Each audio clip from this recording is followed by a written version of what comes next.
জোড়াসাঁকোর বিখ্যাত ঠাকুর পরিবারের রাজপুত্র জ্যোতিরিন্দ্রনাথের স্ত্রী আমি। বিয়ে যখন হলো তখন কত বয়স আমার? পুরো 9 বছর। আমি তোমাদেরই চাকর শ্যাম গাঙ্গুলির কালো রোগা অশিক্ষিতা মেয়ে। এসেই বুঝেছিলাম যোগ্য নই আমি ঠাকুর বাড়ির, যোগ্য নই তোমার অভিজাত শিক্ষিত নতুন দাদার।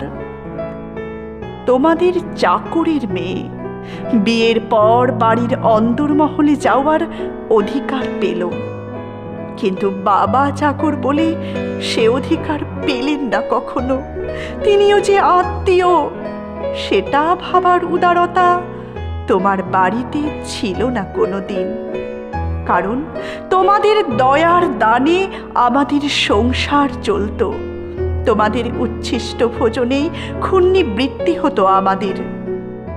বিয়ের পরও স্বামী ব্যস্ত শিক্ষিতা মেজ বৌঠানের গানের মজলিসে, অথবা তার নাটকের নায়িকাকে নিয়ে গভীর প্রেমালাপে।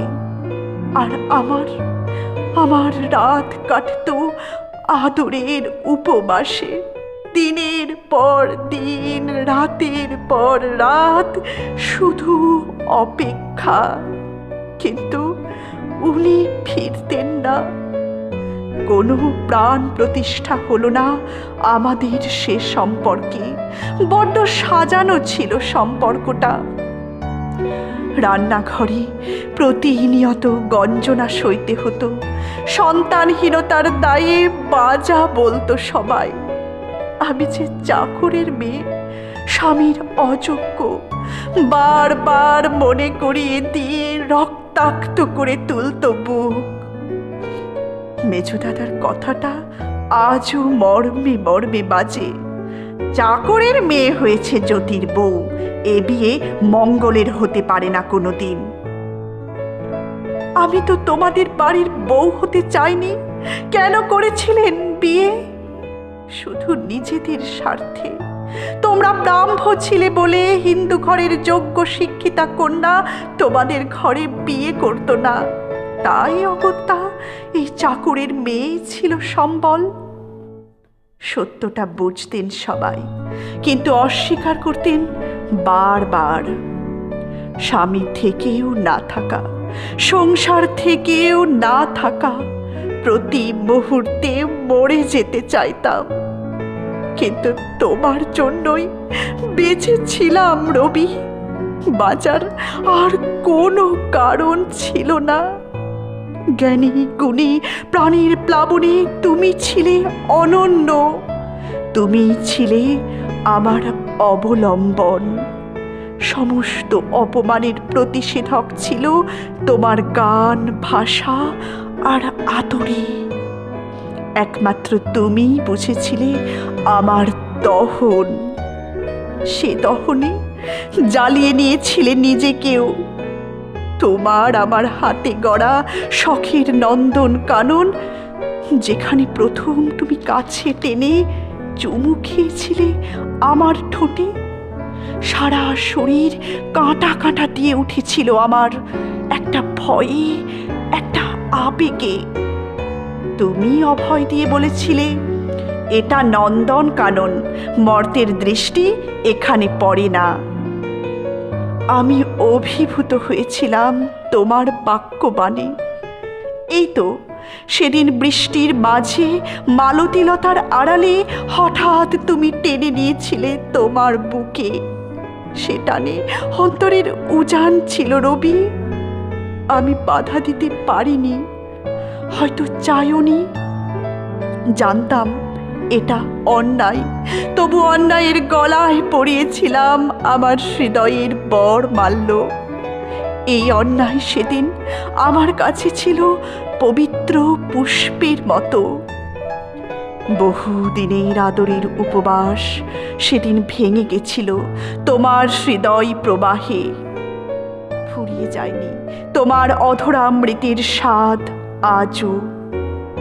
কিন্তু এখন জীবন ফুরিয়ে যেতে বসেছে।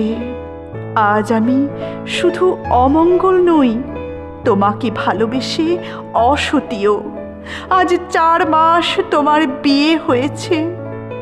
আজকাল দূর থেকে দেখি তোমায়, কাছে ডাকার, কাছে থেকে দেখার সমস্ত অধিকার হারিয়েছি। অনেক বদলে গেছো তুমি, আর সেই সঙ্গে বদলে গেছে আমার বাঁচার ইচ্ছাও। আগে প্রতি দুপুরে ছুটে আসতে নতুন কবিতা নিয়ে, আমার হৃদয়ে ছন্দ তুলে বলতে, এ কবিতা শুধু তোমার আর আমার। আজ বুঝেছি মিথ্যা বলতে তুমি। কেন বলতে? কেন আমার অনুরাগ নিয়ে এত খেলা খেলতে? আজও তোমার অপেক্ষায় থাকি রবি, তোমার পায়ের শব্দ হৃদয়ে অনুভব করি। এই বুঝি তুমি এলে শ্রাবণের বাড়িধারার মতো, ছুটে আসি দরজায় প্রতিবার। কিন্তু কোথায় তুমি? তুমি যে আর আমার নেই, সে কথা বারবার ভুলে যাই। আমার শেষ আশ্রয়টুকুও আজ নিরাশ্রয় হয়ে গেছে। একটা গভীর একাকিত্ব ঘিরে ফেলেছে মৃত্যুর অন্ধকারের মতো।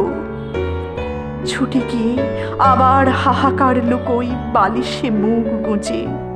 তোমার ভালোবাসা পেয়ে জীবন সার্থক, তাই তা হারিয়ে আর বাঁচার কোনো মানে পাই না। তোমার অবর্তমানে চোরের মতো লুকিয়ে একবার তোমার কবিতা পড়লাম। তুমি নতুনকে স্বাগত করে পুরাতনকে বিদায় দিয়েছ সদর্ভে। তুমি শুধু শুধু ছলনা করলে রবি, কিন্তু বিশ্বাস করো আমার কোনো ছলনা ছিল না। তোমার ধারাপাতে ভাসতে চেয়েছিলাম, ভাসাতে চেয়েছিলাম তোমার স্রোতে। কিন্তু তুমি পরিযায়ী পাখির মতো শুধু এলে আবার গভীর উষ্ণতার আহ্বানে উড়ে গেলে নিরুদ্দেশে। সব কি করে ভুলে গেলে তুমি? সেই আলিঙ্গন, সেই বৃষ্টি স্নাত বিকালের মধুর চুম্বনের স্মৃতি, নন্দন কাননের সেই অমল সকাল, কবিতা পাঠের সেই নিঝুম দুপুর, বারান্দার সেই বর্ণিল বিকেল, ছাদের সেই স্নিগ্ধ সন্ধ্যা। সবই রেখে গেলাম তোমার আর নতুন বৌঠানের তরে। ওগুলো এখন বিষের মতো লাগে আমার। রবিহীন এ জীবন শুধু নিশ্চিত্র অন্ধকার। আজ এই অসতির বিদায়। আমার চিঠিখানি পড়ে জ্বালিয়ে দিও আমার চিতার সঙ্গে। আমার সাধের নন্দন কানন আজ আদরের অভাবে শুকিয়ে গেছে। কটা মরা পাতা লেগে আছে শুকনো ডালে। আমার মতোই অকালে ঝরে যাবে বলে প্রতীক্ষায় প্রহর গুনছে তারাও। হয়তো আদর পেলে আরো কিছুদিন বাঁচত, আরো কিছুদিন বাঁচত নন্দন কানন। আরো কিছুদিন বাঁচতাম আমি কাদম্বরী।